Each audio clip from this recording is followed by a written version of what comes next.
Rock and roll.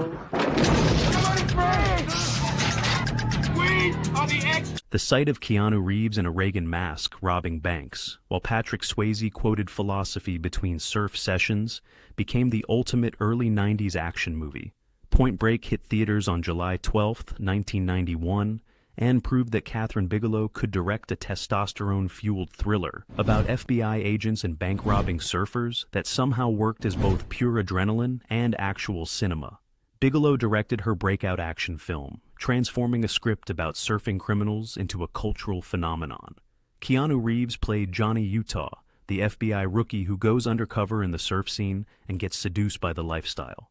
Patrick Swayze was Bodie, the philosophical surfer leading a gang of bank robbers called the Ex-Presidents. And Lori Petty played Tyler, the surfer who becomes Utah's connection to Bodie's world.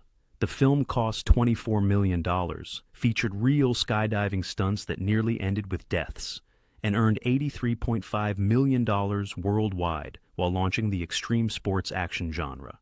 It spawned a remake, a stage parody, endless quotations, and made skydiving and surfing look cooler than any sport had ever looked on screen. But behind every aerial stunt and wave sequence was chaos, actors doing genuinely dangerous practical stunts, a director who jumped from planes to capture perfect shots, and production decisions that chose authenticity over safety in ways that would never be permitted today.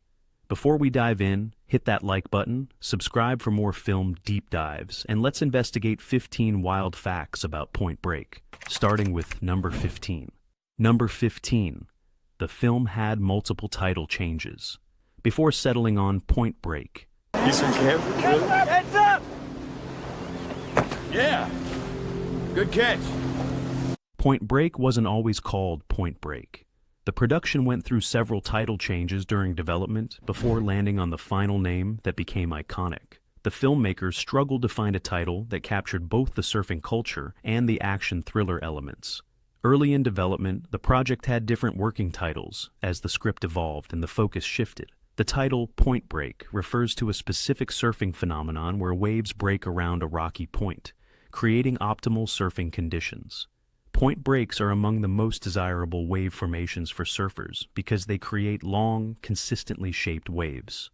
Using authentic surf terminology rather than a generic action movie title showed the filmmakers' commitment to respecting surf culture. The choice signaled from the outset that this wasn't just an action movie using surfing as window dressing. The title's meaning isn't immediately obvious to non-surfers, which created some marketing challenges. But the authenticity it conveyed to actual surfers helped the film earn credibility with the community it portrayed. The decision to use real surf language extended throughout the film's dialogue and cultural references. Surfing consultants worked to ensure terminology was used correctly, and surf culture was portrayed with respect rather than Hollywood stereotypes. Here's the naming struggle. The production cycled through titles before finding one that worked. The final choice of actual surf terminology over generic action language helped Point Break earn respect from the culture it depicted. Number 14. Patrick Swayze. Originally auditioned for Johnny Utah's role, not Bodie. Oh, no, I say when it's over. Patrick Swayze didn't originally pursue the role that made him iconic in Point Break. He actually auditioned to play Johnny Utah, the FBI agent that eventually went to Keanu Reeves. When Swayze first read the script, he was drawn to the lead role of the straight-laced FBI agent going undercover. He saw Utah as the protagonist and the character with the most dramatic arc, transforming from rule follower to someone questioning everything. The casting team had different ideas. They recognized that Swayze's natural charisma and philosophical presence made him perfect for Bodie, the Zen surfer criminal who quotes Reagan and jumps from planes. Swayze initially resisted playing the supporting role, but the filmmakers convinced him that Bodie was actually the film's most compelling character. They argued that Bodie drives the entire story and represents the film's philosophical core. Once Swayze committed to Bodie, he brought depth to the character that elevated it beyond typical action movie villain. His performance made Bodie sympathetic, philosophical, and genuinely compelling, rather than just criminal. The irony is that the role Swayze didn't want became one of his most memorable performances. Bodie defined Swayze's career as much as his romantic roles in Dirty Dancing and Ghost. Here's the casting reversal. Swayze wanted to play the FBI agent but ended up as the surfer criminal. The role he initially resisted became the one he's most remembered for. Number 13, the film opened at number 2, behind Terminator 2, both connected to James Cameron. Stop us against the system. Point Break opened in theaters on July 12, 1991, and debuted at number 2 at the box office. The film that beat it? Terminator 2, Judgment Day, which was in its second weekend. Point Break earned $8.5 million in its opening weekend, a solid performance for an R-rated action film.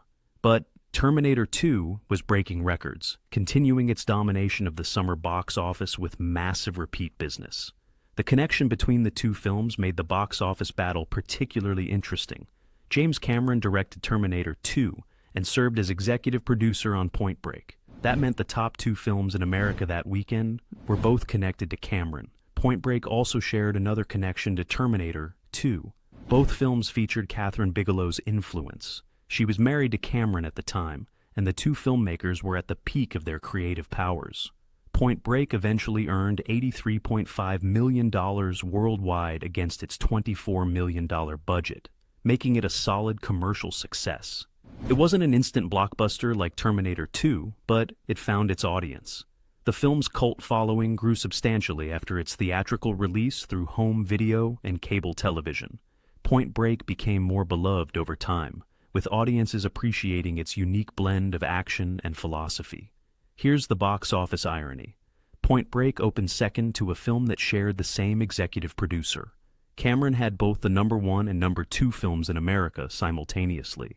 Number 12, Kathryn Bigelow was the first woman to direct a major studio action film.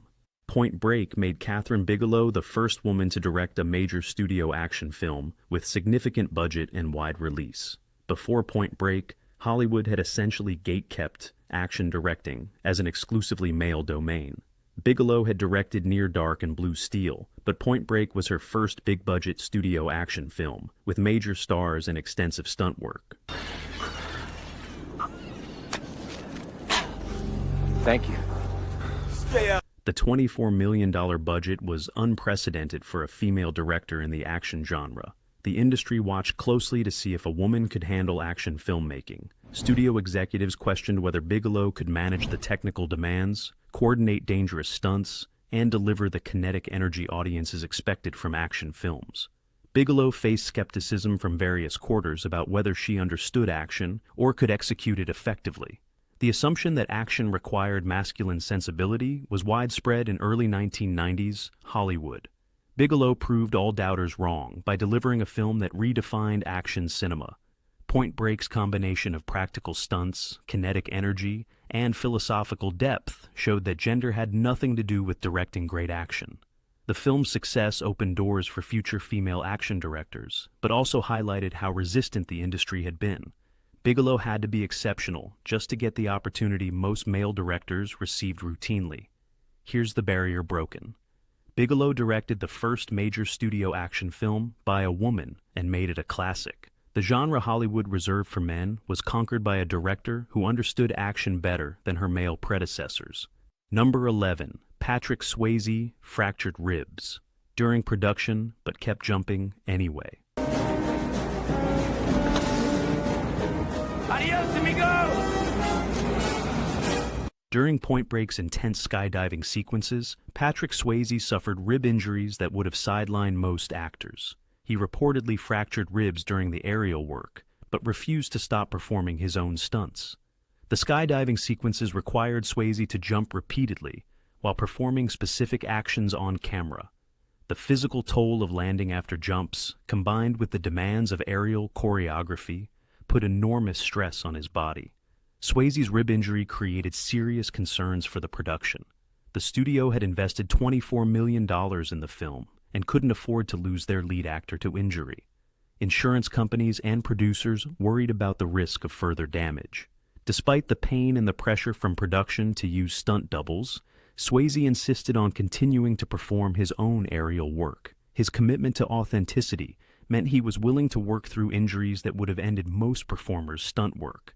The production implemented additional safety measures and gave Swayze more recovery time between jumps, but he remained determined to complete the aerial sequences himself. Swayze's dedication to performing his own stunts despite injury became legendary among the cast and crew. His willingness to push through pain for authenticity elevated the entire production's commitment to realism. Here's the painful dedication. Swayze broke ribs and kept jumping from planes anyway. The aerial sequences that look effortless on screen came from an actor performing through genuine injury. Number 10. Keanu Reeves trained for 2 full months in Hawaii before filming a single frame. Before principal photography began, Keanu Reeves underwent 2 months of intensive surfing training in Hawaii. The production wanted authentic surfing performances rather than faking it with camera tricks and doubles. Reeves had never surfed before Point Break. He arrived in Hawaii as a complete novice and spent 8 weeks training daily with professional surf instructors. The commitment was serious athletic training, not just cursory preparation. The training sessions lasted several hours each day. Reeves learned to paddle, read waves, pop up on the board, and perform basic to intermediate maneuvers. The physical demands were intense, combining cardio endurance with balance and technique. By the time filming began, Reeves could perform competently enough to look authentic on camera. He wasn't a professional-level surfer, but he'd developed genuine skills that showed on screen. The production still used professional surf doubles for the most advanced maneuvers, but many shots showing Utah learning to surf feature Reeves actually learning. The authenticity of his progression from novice to competent surfer was real because that's what happened. Reeves also trained with FBI agents to understand law enforcement procedures and worked with quarterback coaches at UCLA to prepare for Johnny Utah's football backstory. The character's athletic background required Reeves to develop multiple physical skills. Here's the preparation commitment. Reeves spent 2 months becoming a legitimate surfer before filming began. The learning curve visible on screen mirrored his actual experience. Number 9. Tony Stark's Point Break, nickname for Thor, came directly from this film. In the Marvel Cinematic Universe, Tony Stark calls Thor Point Break as a recurring joke. The nickname references Patrick Swayze's character, Bodhi, and his long blonde hair that resembles Thor's appearance. The joke first appears in Avengers: Age of Ultron, when Tony Stark mocks Thor by comparing his flowing blonde locks to Bodhi's iconic surfer hair. It's Stark being his typical snarky self, making pop culture references to Needle the God of Thunder. The nickname became a running MCU gag. In Thor Ragnarok, the callback gets even better. When Thor is locked out of the Quinjet and tries various passwords like Thor and God of Thunder, nothing works. Finally, he remembers Stark's insult and tries Point Break as the password. It opens immediately. The scene became one of Ragnarok's funniest moments, showing that Stark programmed his jets to recognize Thor only by the nickname meant to mock him. It's the perfect combination of Stark's ego and sense of humor. The Point Break reference introduced a new generation to the 1991 film. Younger MCU fans who'd never seen Point Break suddenly wanted to understand the joke, creating renewed interest in Bigelow's action classic. The nickname's persistence across multiple MCU films shows how deeply Point Break penetrated pop culture. A 1991 surfing action film became a permanent shorthand for blonde guy in the world's biggest film franchise. Here's the cultural longevity. Point Break became an MCU running joke 24 years after release. Bodhi's iconic look lives on as Thor's official password. Number 8. Point Break spawned Point Break Live, where audience members play Keanu every night. Sync is in charge with it. You two have produced exactly squat! During which time, Point Break developed such a devoted cult following that it inspired Point Break Live, a stage adaptation where a random audience member plays Johnny Utah in every performance while professional actors perform the rest of the film. The show premiered in 2003 in Seattle and became a phenomenon. The concept was simple but brilliant. Select someone from the audience each night to star as Utah, while the rest of the cast performs the entire film live on stage. The chosen audience member reads all their lines from cue cards held by a stage assistant. This creates unpredictable comedy because the volunteer either improvises awkwardly or reads stiffly from cards, while professional actors react to the chaos. Major scenes from the film, including skydiving sequences and bank robberies, are recreated on stage with creative low-budget effects. The production treats Point Break with both reverence and humor, performing it faithfully while acknowledging the absurdity of staging it live. Point Break Live toured to New York, Los Angeles, San Francisco, and other major cities, running for years. The show became its own cult phenomenon, with people attending multiple times to see different audience members struggle through the role. The existence of Point Break Live validated the film's cult classic status. Not every movie inspires elaborate stage adaptations that run for years and tour nationally. Number 7. The production required. Over 150 total skydiving jumps to complete the aerial sequences.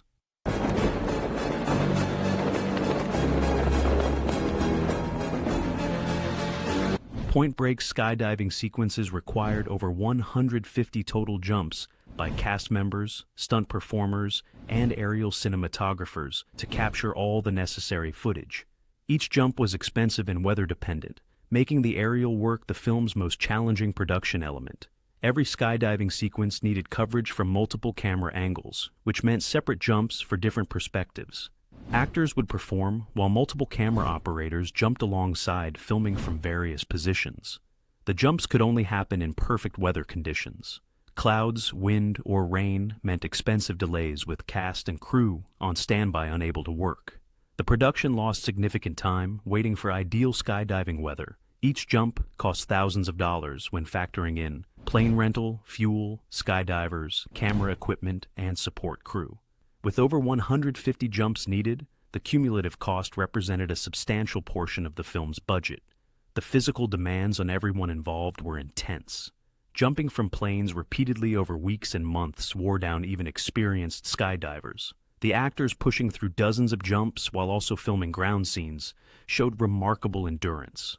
The commitment to capturing real aerial footage rather than faking it with models or effects distinguished Point Break from other action films. The authenticity visible in the skydiving scenes came from genuinely performing those stunts over and over. Number 6.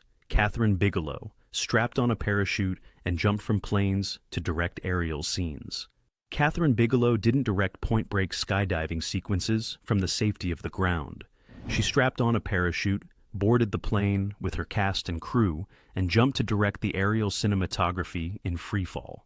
Bigelow wanted complete control over the aerial sequences, and understood that directing from the ground meant relying on others to execute her vision.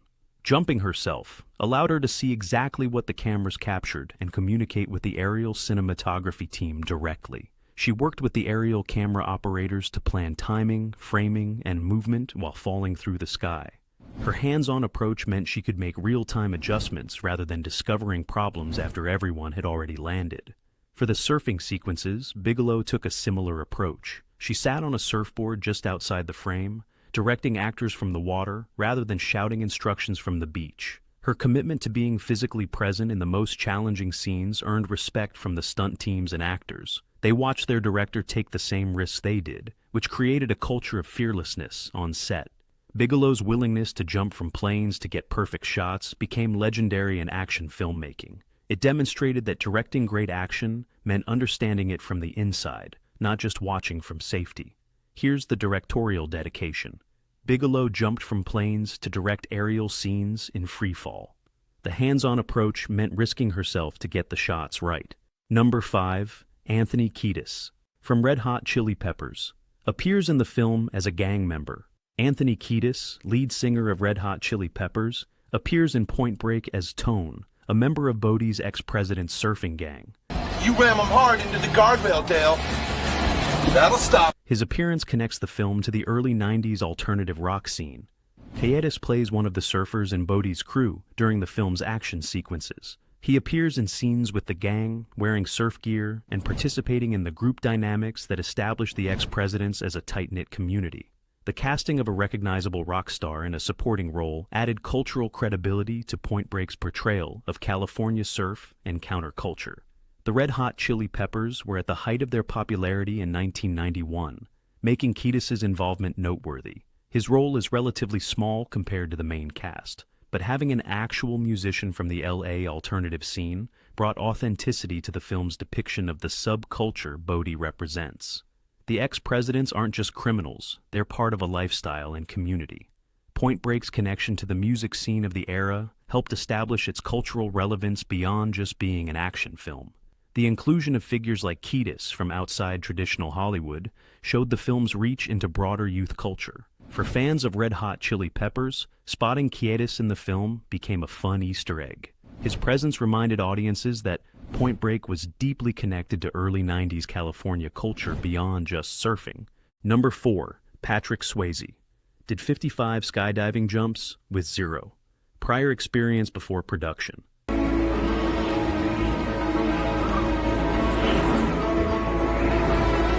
Patrick Swayze had never skydived before Point Break. He completed his first jump during pre-production training and ended up doing 55 total jumps during filming, transforming from complete novice to someone performing his own aerial stunts. The production required actors to do real skydiving for authenticity. Swayze committed fully, training intensively and pushing to do as many of his own aerial stunts as insurance and safety would allow. Swayze's athletic background as a dancer gave him body awareness that helped him learn skydiving quickly, but going from 0 jumps to 55 in a matter of months, while also filming a major movie, required obsessive dedication. Each jump carried real risk. Swayze was falling from planes thousands of feet up, trusting his training and equipment while performing for cameras. The danger was genuine every single time. Swayze became genuinely obsessed with skydiving during production. He later said the rush of jumping was addictive, and he considered continuing the sport after filming Wrapped. The 55 jumps Swayze completed represented serious commitment to performing his own stunts. Many of the aerial shots showing Bodhi falling through the sky are actually Swayze, not a stunt double. Here's the transformation. Swayze went from never having jumped to completing 55 jumps. The aerial authenticity audiences see came from an actor who learned an extreme sport for the role. Number 3. The final scene says Bells Beach, Australia, but was completely filmed in Hawaii.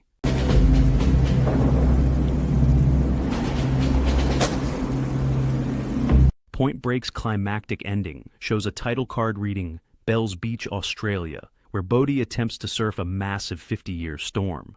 There's just one problem. The production never went to Australia. The entire finale was filmed in Hawaii. The fictional setting claims Bodhi travels to Bells Beach to catch a once-in-50-year storm that creates the ultimate wave. The film sells this location with specific on-screen text and dialogue referencing Australia. In reality, every frame of that finale was shot on the north shore of Oahu, Hawaii. Production never sent cast or crew to Australia at all. The Bells Beach location is completely fabricated. The decision to film in Hawaii rather than Australia came down to practical considerations. Hawaii offered better wave conditions, more predictable weather, and easier logistics for a major production. Filming in Australia would have been significantly more expensive and complicated.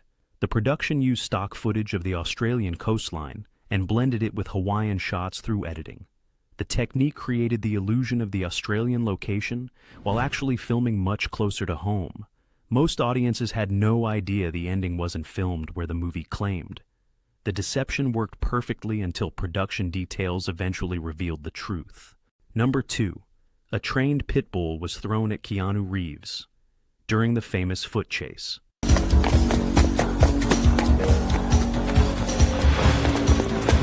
During Point Break's intense foot chase between Johnny Utah and Bodhi through suburban neighborhoods, there's a moment that shocks viewers every time. A pit bull gets thrown directly at Keanu Reeves mid-sprint. The scene shows Utah chasing Bodhi through yards and over fences. Suddenly, a dog comes flying through the air straight at Reeves. He has to catch the dog, calm it briefly, set it down gently, and continue the chase without breaking stride. This wasn't CGI or camera trickery. A real trained pit bull was actually thrown at Reeves during filming. The dog was a professional animal actor, trained specifically for the stunt, and extensive safety protocols were in place. The throw was carefully choreographed with animal handlers present. The dog was trained to be caught safely and remain calm during the stunt. Multiple takes were required to get the timing and Reeves's reaction exactly right. Reeves's surprise and the authenticity of his reaction added genuine chaos to the scene. The moment feels completely unpredictable because catching a flying dog while sprinting full speed is inherently unpredictable. The Pitbull stunt became one of the chase's most memorable moments. It exemplifies Kathryn Bigelow's commitment to adding unexpected obstacles that make the sequence feel raw and chaotic rather than choreographed. Number 1. Patrick Swayze's parachute actually malfunctioned mid-jump.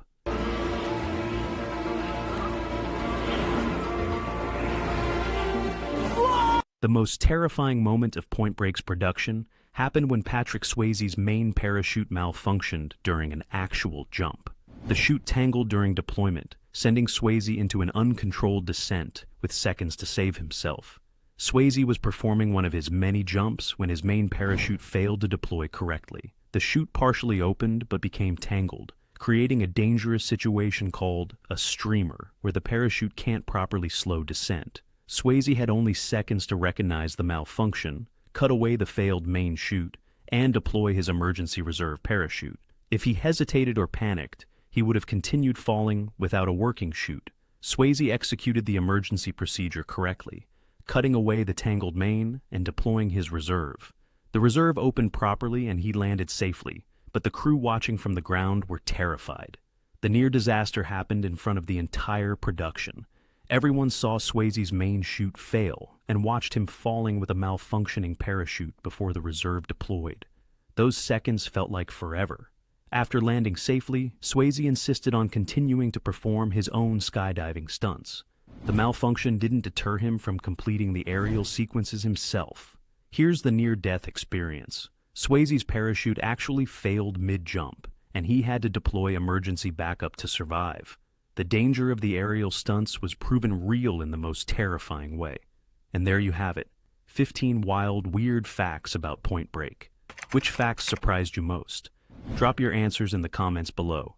And if you enjoyed this deep dive into the film that proved extreme sports and philosophy could create cinema instead of just spectacle, smash that like button and subscribe for more behind-the-scenes stories about the movies that defined our childhoods. Thank you for watching. See you in the next one.